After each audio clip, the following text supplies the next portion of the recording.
Jacques chapitre 1 au verset 11. Merci Seigneur. Il n'y a que toi. Il n'y a pas d'autre Dieu. Tu es unique dans ton genre, Seigneur. Avant toi, il n'y avait pas de Dieu. Après toi, il n'y en aura pas. Merci Seigneur. Jacques chapitre 1 au verset 12.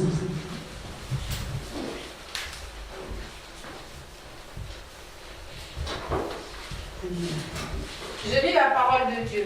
Amen. Heureux l'homme qui supporte patiemment la tentation, car après avoir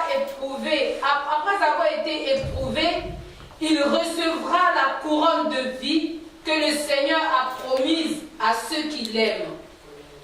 Que personne, lorsqu'il est tenté, ne dise « c'est Dieu qui me tente », car Dieu ne peut être tenté par le mal et il ne tente lui-même personne. Mais chacun est tenté quand il est attiré et amorcé par sa propre convoitise. Puis, la convoitise, lorsqu'elle a conçu, enfante le péché. Et le péché étant consommé, produit la mort. Ne vous y trompez pas, mes frères bien-aimés. Toute grâce excellente et tout don parfait descend d'en haut du Père des Lumières, chez lequel il n'y a ni changement, ni ombre de variation. Alléluia. Amen. Amen. Amen. Nous voyons cette parole-là qui nous dit heureux celui qui supporte la tentation. Heureux l'homme qui supporte la tentation. Que personne ne dit que Dieu m'a tenté. Parce que Dieu dit, tu ne tenteras pas ton Dieu. Dieu aussi ne va pas nous tenter. Donc ça veut dire que tout ce qui arrive dans notre vie, c'est pas que Dieu est en train de nous tenter. C'est pas que Dieu est en train de pousser à bout. Dieu n'est pas là pour nous pousser à bout. Il dit la chose qui fait que nous on souffre, c'est le convoitisme. Bien aimé, c'est le convoitisme. Parce que des fois nous sommes là. Tu es là dans ta vie. Quand tu regardes ta vie, avant même de commencer à regretter, jette un regard derrière toi. Jette un coup d'œil derrière toi. Tu verras que il y a des choses que toi tu as, d'autres personnes qui n'ont pas ça. Mais nous voulons toujours regarder les choses charnelles. Là, Jacques dit ici que heureux est celui qui supporte les tentations. Bien aimé, qu'est-ce qui c'est que les tentations? Les tentations, c'est les choses de ce monde. Même des fois, nous pleurons pour... souvent, on prie, on dit on n'a pas des enfants, on n'arrive pas à avoir enfants, on pleure pour les enfants. Mais non, bien aimé, tout ça là, c'est les tentations de ce monde. Parce que le monde dit qu'il faut être mère, il faut être père pour être heureux. Donc tout ça, c'est les tentations. Nous pleurons, nous disons qu'il faut un mari, il faut une femme. Tout ça là, c'est la tentation de ce monde. Le monde dit qu'il faut être marié pour être heureux. Donc nous aussi, il faut que si tu n'as pas cela, tu commences et tu dis non. À 80 ans, je n'ai pas encore eu les enfants. Je sais que Dieu a prévu que quand il y aura 90 ans, non, bien aimé, Dieu n'est pas là pour te tenter.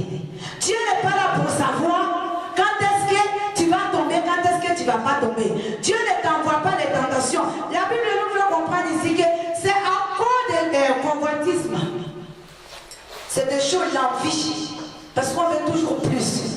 On veut toujours plus. Et il a dit, heureux celui qui tient.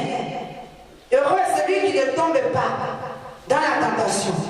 Celui qui ne cède pas au chantage de ce monde. La tentation, c'est le chantage. Tu n'es pas comme les autres. Tu n'as pas celui-là, tu n'es pas comme ces frères-là. Ces frères-là a un travail, toi tu n'as pas de travail. Donc maintenant, ton nom a changé.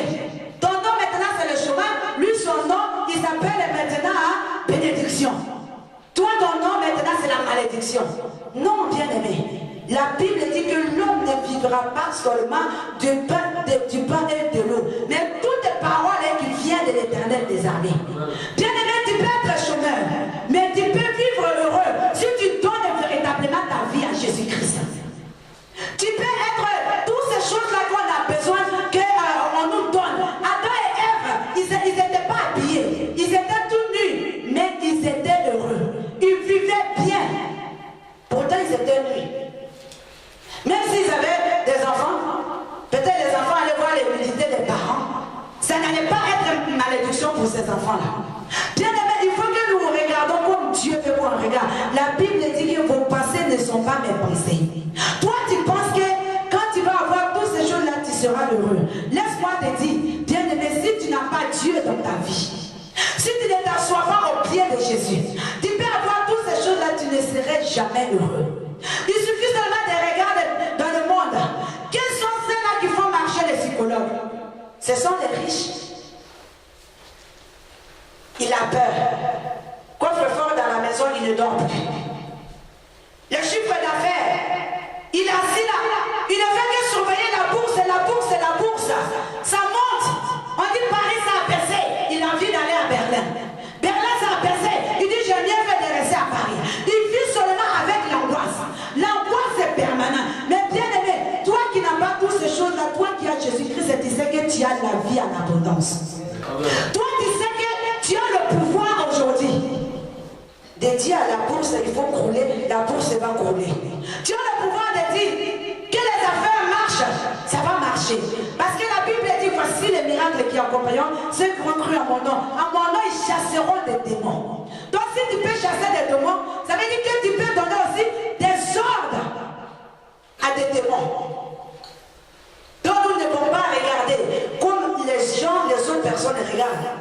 Nous sommes enfants de Dieu. Quand tu es enfant de Dieu, tu es assis au pied de Jésus. Bien aimé, tu ne dois pas regarder avec les yeux charnels.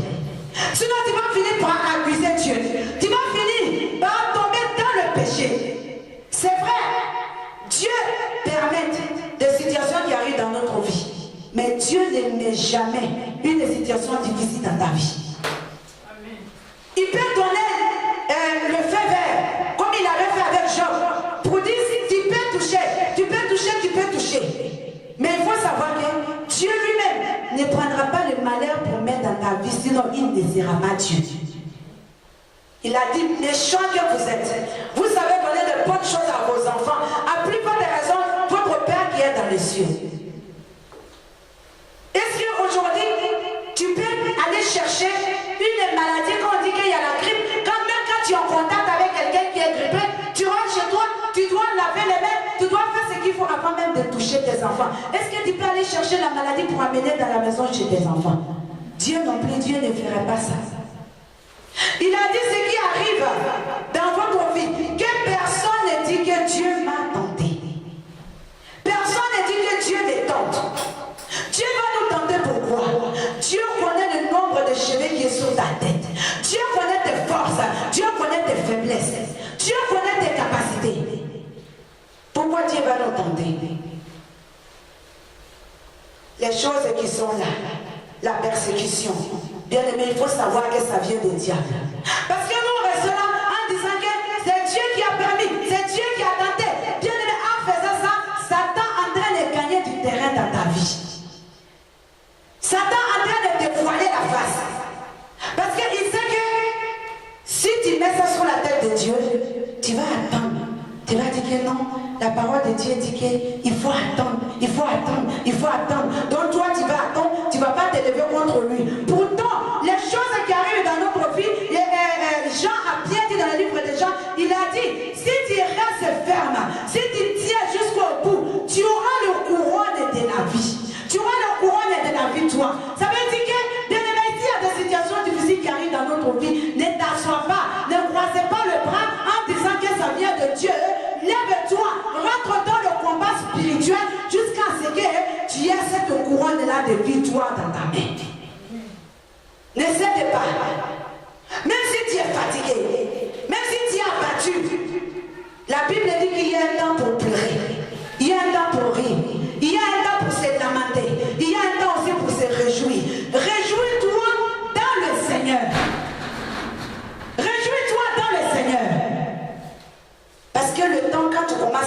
pleurer.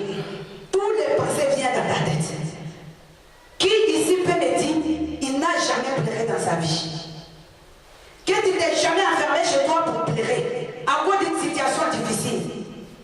Moi, je le fais tout le temps. Moi, je le fais tout le temps. Parce que les situations difficiles, bien aimé, ça arrive tout le temps dans notre vie. Mais ce qui importe, c'est qu'il ne faut pas te voiler là. Il ne faut pas que le diable vienne pour te voiler la face, pour dire non, ça c'est pour la gloire de Dieu, je ne vais rien faire, je vais attendre. La Bible dit attends, parce que la parole de Dieu est prononcée. Non, tu as une couronne à aller chercher, bien aimé. Il faut que tu ailles chercher cette couronne-là. Pas mal, on continue.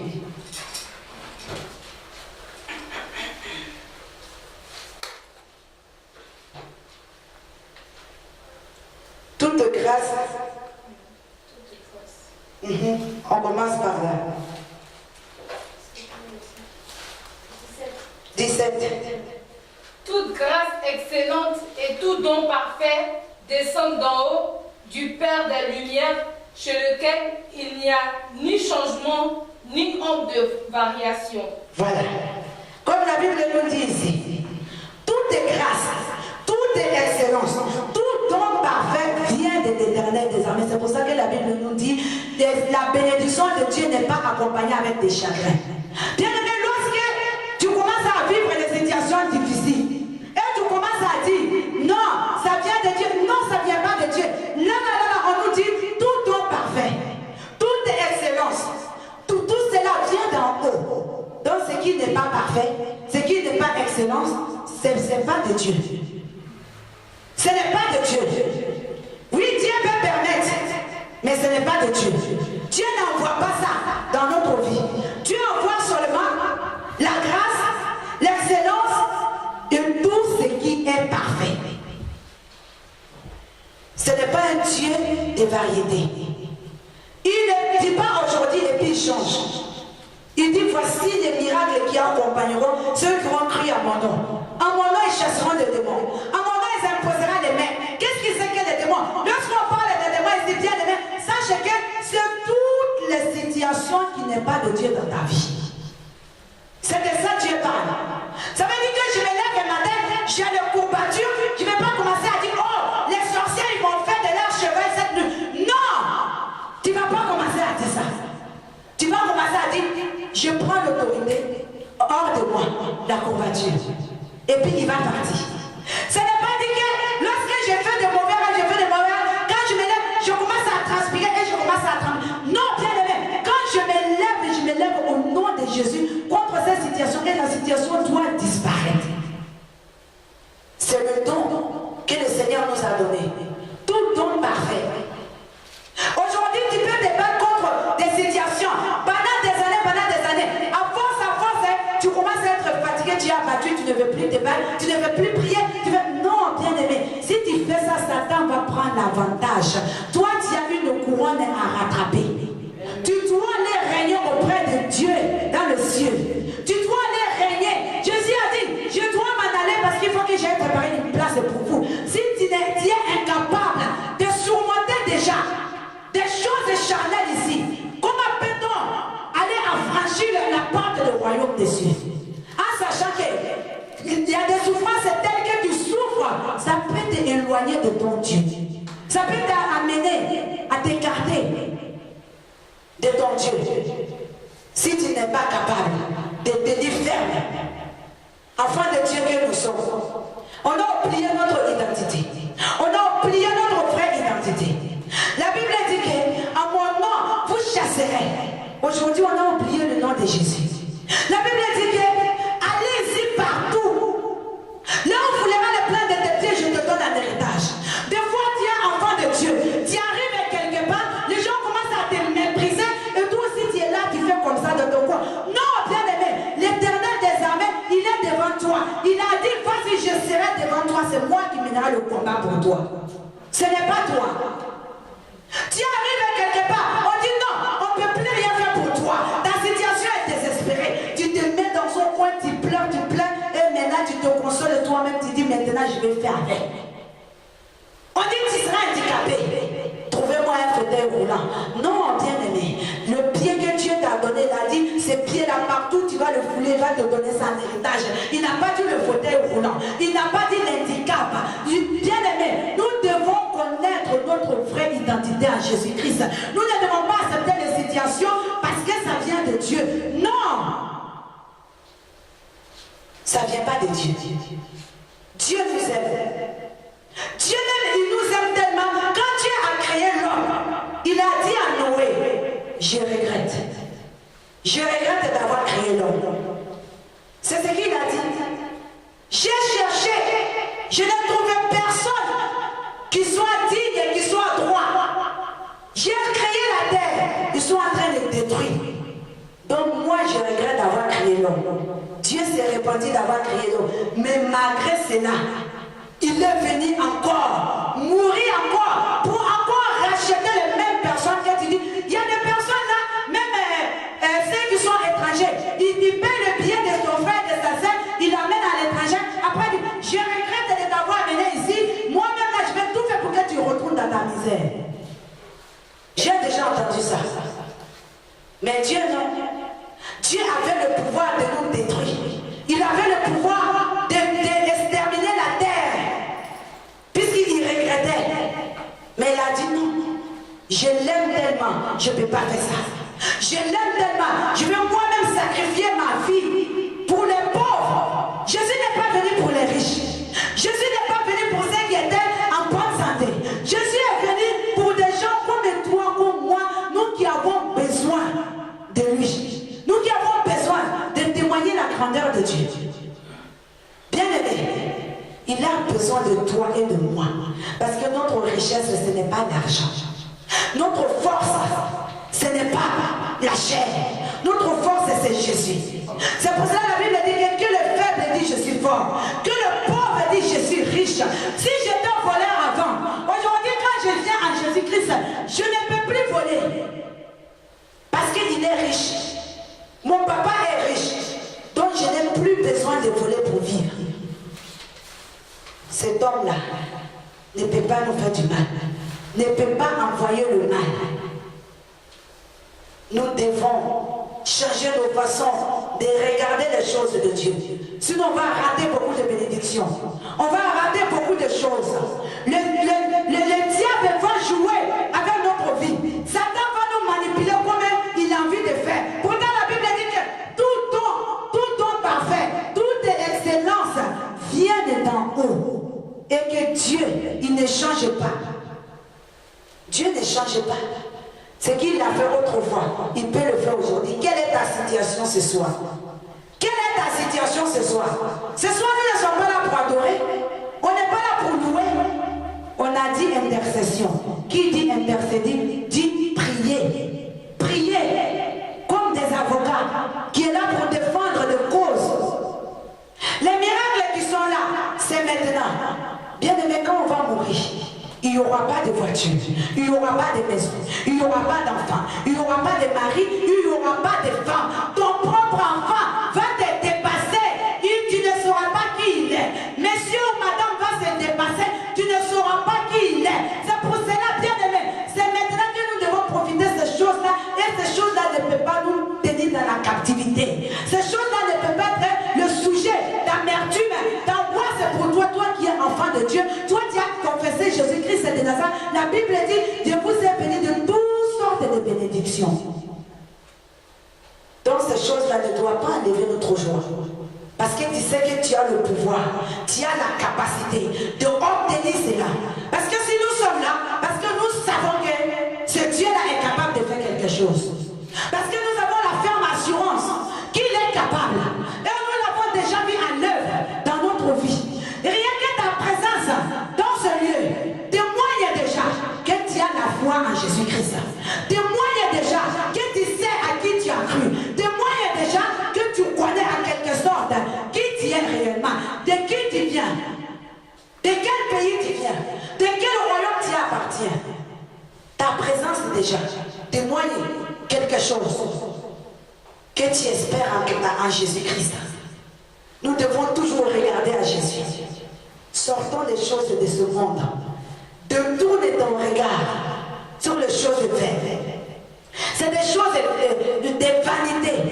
Ce sont des vanités, des vanités, des vanités. Ce n'est pas des choses qui peuvent nous amener loin.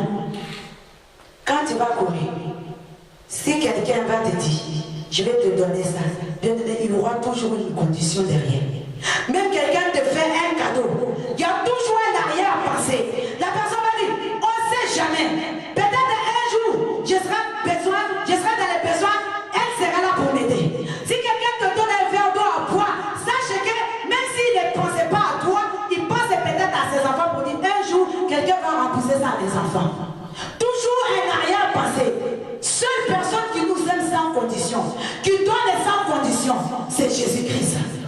Et celui-là qui te fait la promesse, de génération en génération, la promesse dure toujours, c'est Jésus-Christ. Quelqu'un peut te faire la promesse, mais si lui-même il n'a pas, si je te fais la promesse maintenant, et que demain moi-même je n'ai pas, je fais quoi? Je ne vais pas aller voler.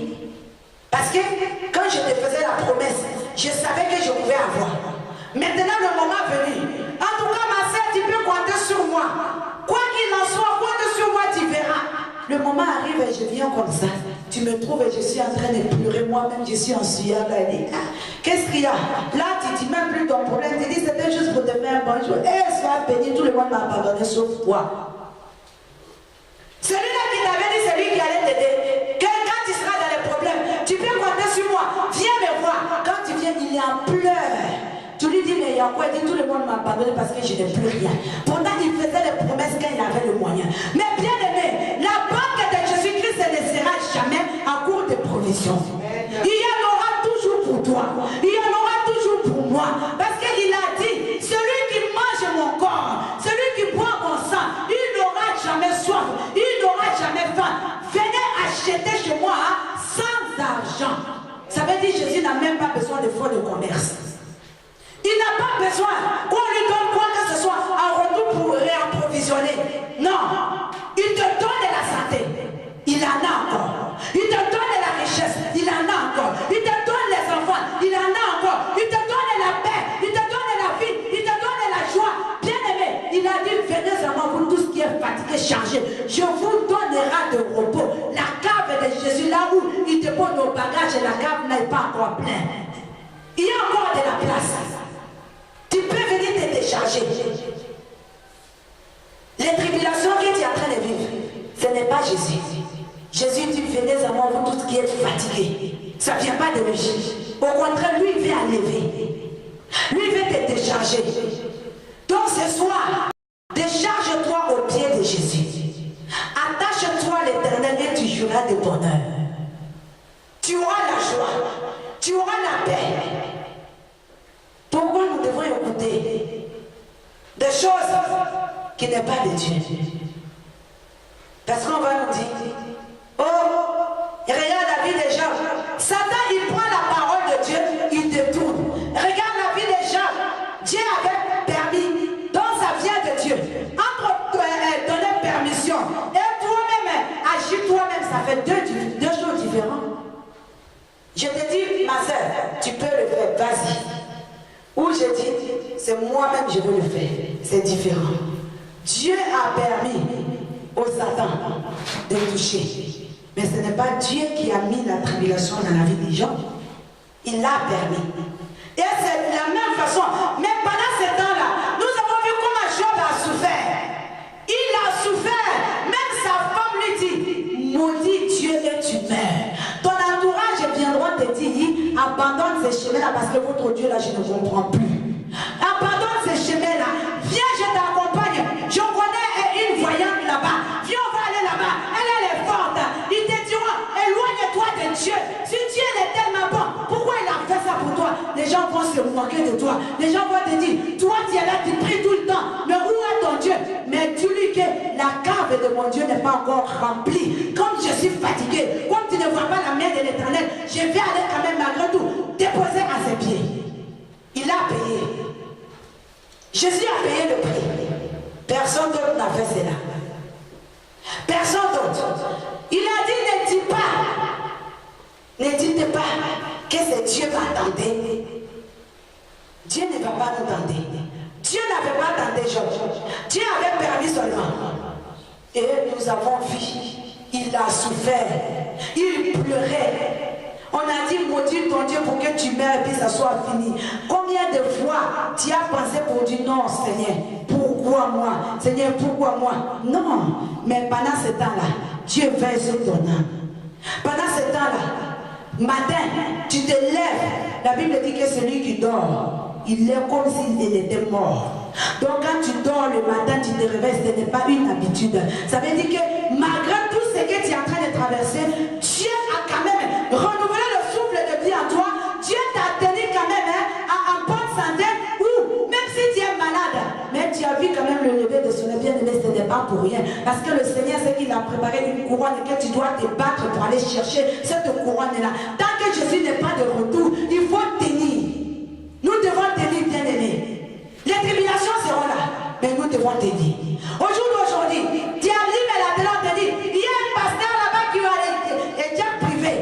Il a les voitures de capotage. Ce n'est pas normal. Les chrétiens souffrent. Mais combien de fois il a tenu la tribulation? C'est comme les bonnes choses, c'est réservé aux autres, ce n'est pas pour nous. Un enfant de Dieu qui commence à venir ici avec des chats, des chaussures de marque, on va commencer à te critiquer comme c'était réservé aux autres et pas nous les enfants de Dieu. Ces choses-là, bien aimées, elles sont spirituelles. De la façon dont nous regardons les choses charnelles avec les yeux des chairs, et regarde aussi les choses spirituelles avec les yeux du cœur.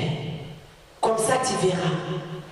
Tu verras qui tu es, comment tu dois marcher, comment tu dois obtenir, comment tu vas prendre tes bénédictions. Il y a des personnes qui ne travaillent pas, mais tu arrives à vivre normalement. Les autres vont dire, toi tu es prostituée, toi tu es ceci, c'est là, toi tu es voleur, toi tu es comme ça. Mais ils oublient que Dieu a donné la main dans le désert aux enfants d'Israël. Les gens vont commencer, on ne croit même plus à la puissance de notre Dieu. On ne croit plus à la puissance de Dieu. Dès qu'il y a quelque chose, avant de chercher d'abord la face de l'Éternel, nous voulons d'abord chercher à comprendre, est-ce qu'il a déjà fait ça? Est-ce que c'est d'actualité? Est-ce que ça existe encore? Non, bien aimé, toutes ces choses-là existent en condition que tu enlèves Dieu dedans, tu mets le diable à sa place et tu te lèves contre lui. C'est comme ça que nous allons obtenir notre miracle, notre bénédiction. Sinon, on va vivre toujours en disant que Dieu est en train de me tenter. C'est les tribulations, c'est le temps de Dieu. Le temps de Dieu n'est pas encore arrivé dans ma vie. Non, bien-aimé, supporte, mais lève-toi dans la prière et cherche véritablement la face de Dieu. Assis-toi au pied de Jésus. Cherche. Cherche. La Bible dit cherche. Ceux qui ont faim et soif, ils verront Dieu. Cherche. Nous allons nous tenir debout. Tu vas regarder ta situation ce soir.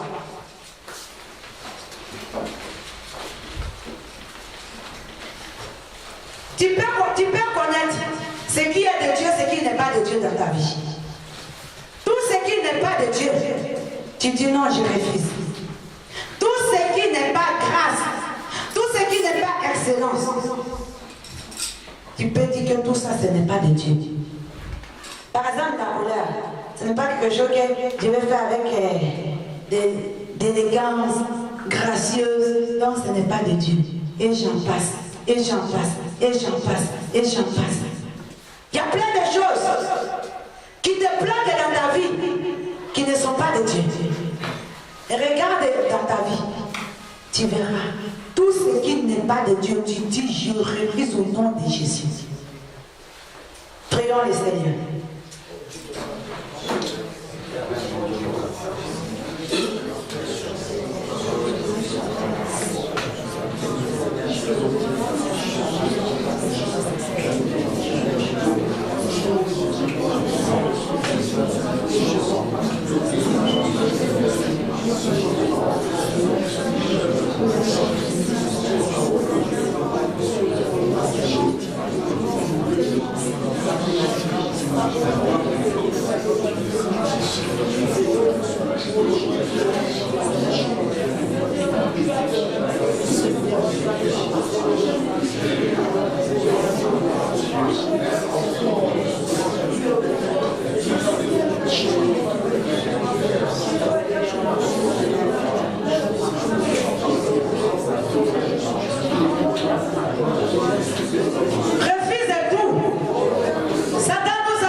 c'est maintenant.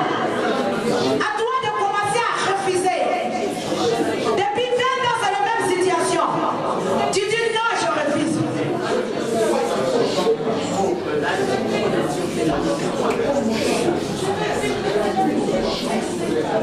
Depuis 10 ans, tu dis non, c'est la volonté de Dieu. Non, bien-aimé, ce n'est pas la volonté de Dieu. Refuse cela. Refuse. Tu dis je refuse au nom de Jésus. Tout ce qui n'est pas excellent dans ma vie, je le refuse. Je le refoule au nom de Jésus.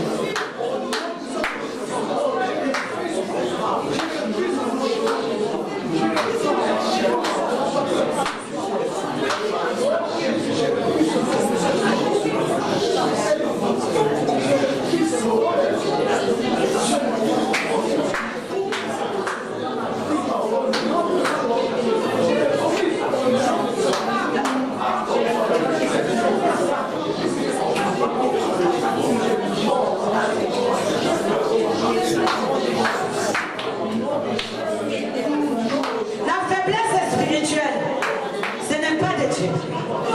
Le convoitisme, ce n'est pas de Dieu. La maladie, ce n'est pas de Dieu. La médiocrité, ce n'est pas de Dieu. Les mensonges, ce n'est pas de Dieu. L'orgueil, ce n'est pas de Dieu. La méchanceté, ce n'est pas de Dieu.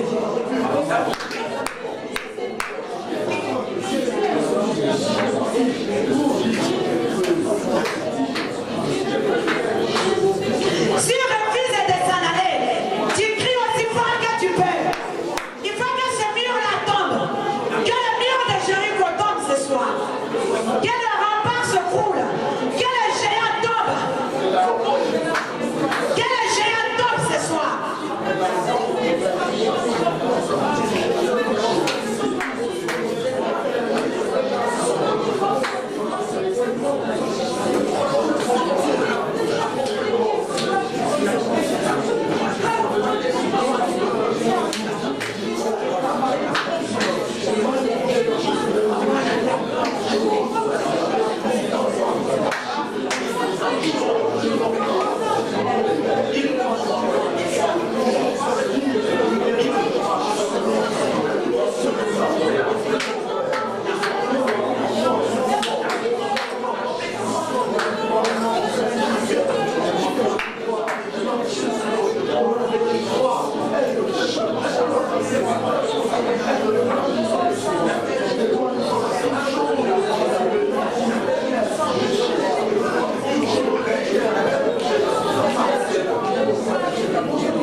Oui, tiens le droit ce soir. Il y a longtemps, il t'a dominé. Il y a longtemps, il a régné dans ta vie. Mais ce soir, tu dis que tu es dévoilé. Tu dis que ton règne est fini. Tu dis maintenant que je sais que ce n'est pas la volonté de Dieu. Tu dis maintenant, je te refoule maintenant. Maintenant, je sais que tu as été couvert à la croix. Maintenant, je sais que ce n'est pas la volonté de Dieu. Alors, tu vas t'en aller loin de ma vie. Loin de ma vie. Je refuse. Je refuse. Tout ce que mon Dieu ne m'a pas semé dans ma vie.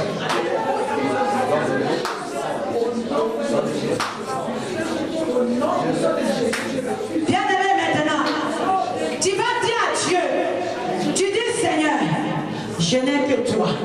Tu dis Seigneur, je lève les yeux vers toi. Si tu m'abandonnes, je n'y arriverai pas. Pendant des années, j'ai essayé tout seul.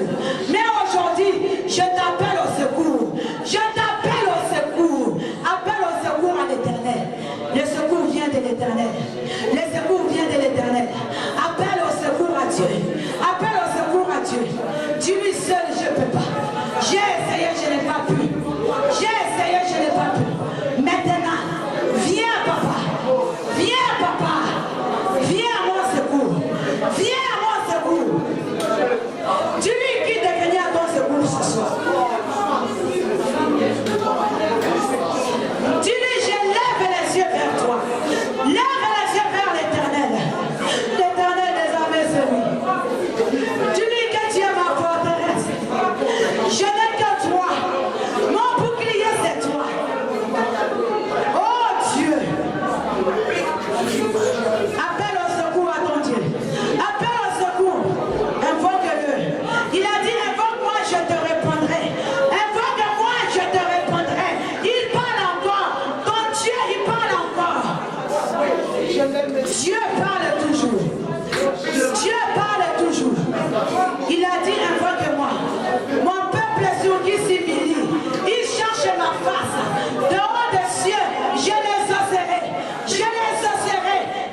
fatigué.